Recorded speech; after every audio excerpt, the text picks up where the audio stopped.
Alison Hartson has a new ad for her Senate race against Dianne Feinstein, and it's a doozy. I'm Alison Hartson, and I've never slept with a porn star. I've also never called anyone a China person, nor am I a Nazi. That's why the media isn't covering my campaign. I've been a public school teacher for 10 years and led a national nonprofit to end political corruption. But that doesn't raise anyone's ratings, so media would rather give billions in free advertising to clowns and actual Nazis.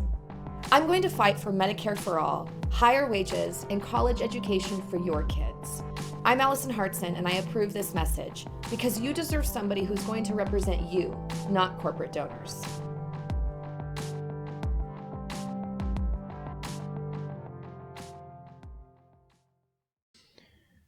I really like her slogan, or I guess slogans. People over profit, policy over politics. That's perfect. I wish I could take credit for that, but I can't. I didn't come up with that, but I wish I did. People over profit, policy over politics. Yeah. If I ever run for office, Allison, I'm taking that.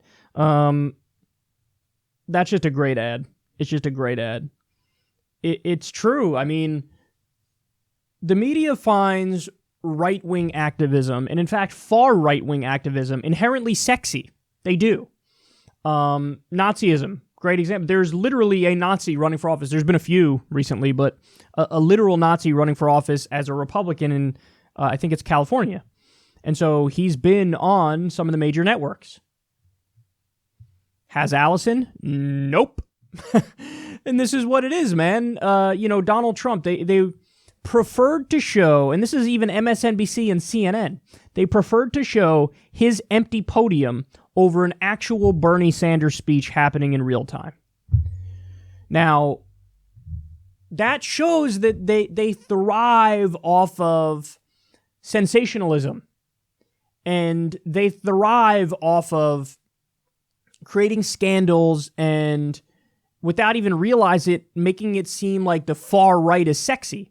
You know, their hair is on fire. Like when I always think back to that commercial about Donald Trump with where I think it was other Republicans who went after him for him cursing, and it was just a long ad with just him cursing over and over and over and over and over. And I kept seeing they kept talking about it on CNN and MSNBC.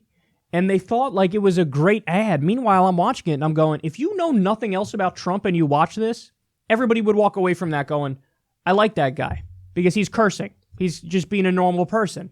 There was another instance of CNN went nuts and covered it for half a day when Donald Trump was at a rally and said the TPP is going to rape you or like rape the country. The fact that he used the word rape, they invited on all these McFeminists who were like, how dare you use that word? That word evokes a lot of negative emotions in people who've experienced it.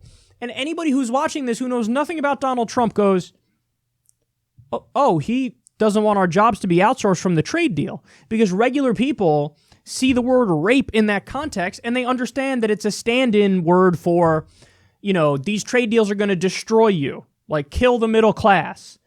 Because we're not, devoid of context. We can look at it and understand, but they just flipped out. Oh my God, he used the word rape. This is the kind of free media where even though it was negative media, where they were trying to take him down, that it actually helped him. So the fact that they didn't cover Bernie Sanders almost at all, and there's been studies tracking this as to how much they cover the different candidates, Bernie Sanders got next to no coverage. Now, if he got any more coverage, be it even negative coverage, he would have fared even better, I think, and maybe even won. Now, obviously, it was rigged against him at the DNC level. That's clear. The WikiLeaks emails prove that. But if they even did negative coverage of him, it would have helped more because that's when people go, oh, what's going on over here? Well, the real enemy of the populist left movement is indifference. And that's what Alison Hartson's pointing out here.